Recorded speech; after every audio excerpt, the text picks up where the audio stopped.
So I just thought I'd make a quick video just to go through some of the AVtrach stuff really. Starting off with the consumables that you need. So AVKin kindly provide this little tubing piece here which allows you to pre-fill the AVtrach device with mucus. We'll talk about mucus a lot later and show you different colours of mucus, but you get pre-filled syringes of mucus from the team at AVKin. The other thing we need is obviously a suction catheter, in this case a 14 French. So again, that comes supplied with the kit. And we've got these little finger covers which we use within the device to stop the mucus from contaminating the electrical parts. And we'll show you that in a great deal more detail a little bit later on. But these are a key component. They're one of the swappable pieces that really help you protect the device. There's a couple of sets of gloves come within ours, and a split sponge and a receptacle to put waste in.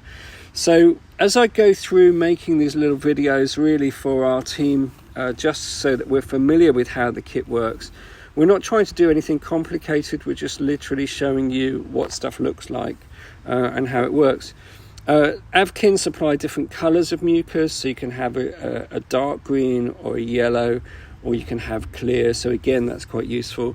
And they've got the AVtrach user manual, and also obviously the QR code which links you through to finding the software, which again I've been able to use on both the tablet that I've got but also on my smartphone, so I was quite confident with the way that worked for me today. Anyway, this is the back of the device. Let's just quickly show you. There's the charging point. The battery is going to run for about 16 hours after it's been charged for about 8. On the other side you saw the little on-off switch, and there at the top you can see the finger cover, and again just how that sits into the receptacle.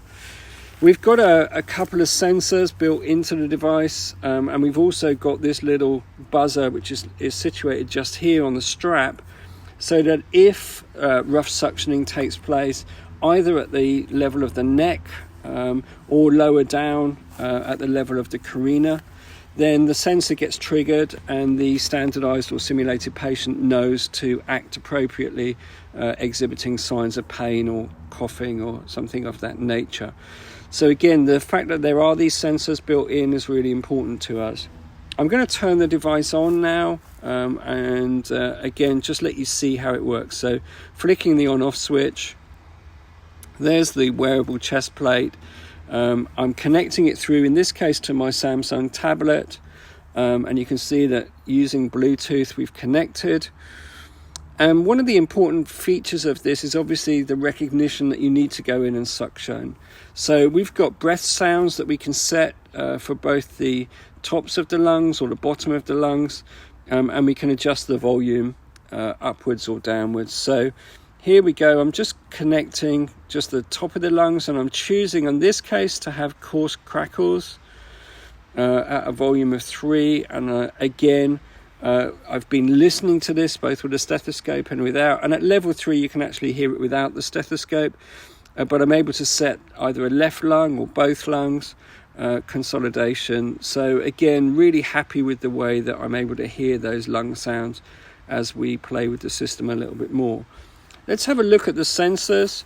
So here we've got the sensor at the level of the top of the neck. So what I'm going to do now is just apply a little bit of pressure around that top of the neck where the tube's going in, and you'll see it says faceplate sensor triggered. So every time I'm too rough at that area, the buzzer goes, alerting the student, but also I know as the educator that something wrong has taken place. The other area that we've got this sensor, as I said before, was at the level of the carina.